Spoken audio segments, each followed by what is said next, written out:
Inside Straight presents the Inside Minute. We all know what motivated Adolf Hitler, and there is no cause to suggest that there is leadership in America that strives for anything like that. I'm Otto, and this is the Inside Minute. But Hitler didn't rise to power on a platform that he was going to launch Europe into total war. He gave people something to believe in. He gave people hope. He built a force of supporters by selling promises. What Rush Limbaugh said on his radio show last week was factually correct, though he didn't go far enough. The Nazis promoted and strived for many things that Democrats strive for today.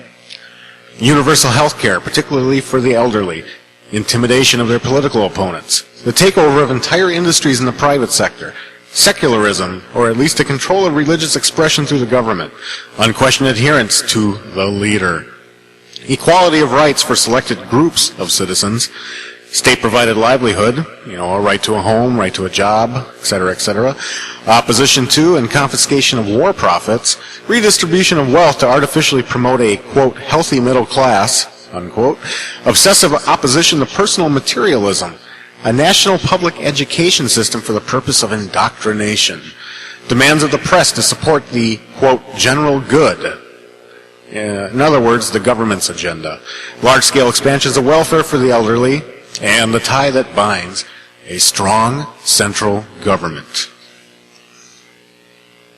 This, of course, has prompted outrage among Democrats. Suddenly, at some time in the past 8 or 9 months, it's become unacceptable to compare elected leaders to Hitler or the Nazis.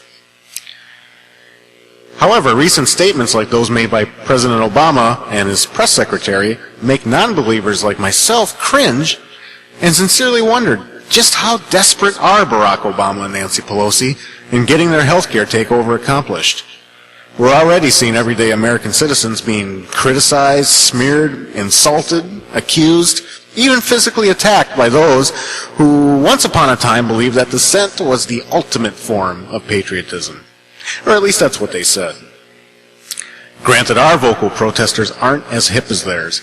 They aren't professional activists, tattooed hippies, unbathed, screeching lesbians in pink muumuus, or aging naked yippies reliving the Vietnam War.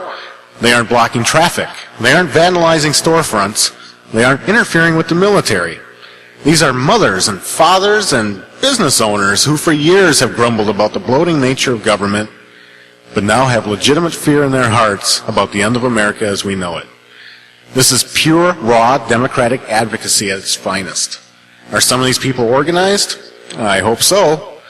But the idea that ordinary working Americans have been inspired to challenge their government represents one of the bright spots in this impending darkness. The Democrats in the White House are poised to wage war on these people, going so far as to set up a helpline on a website to target dissenters and smear them as agents of disinformation. What it comes down to is this. If you don't like being compared to 1930s German socialists, then stop acting like 1930s German socialists.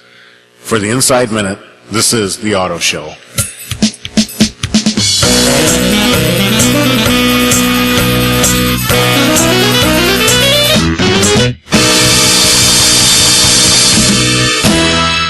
Copyright The Inside Straight, 2009.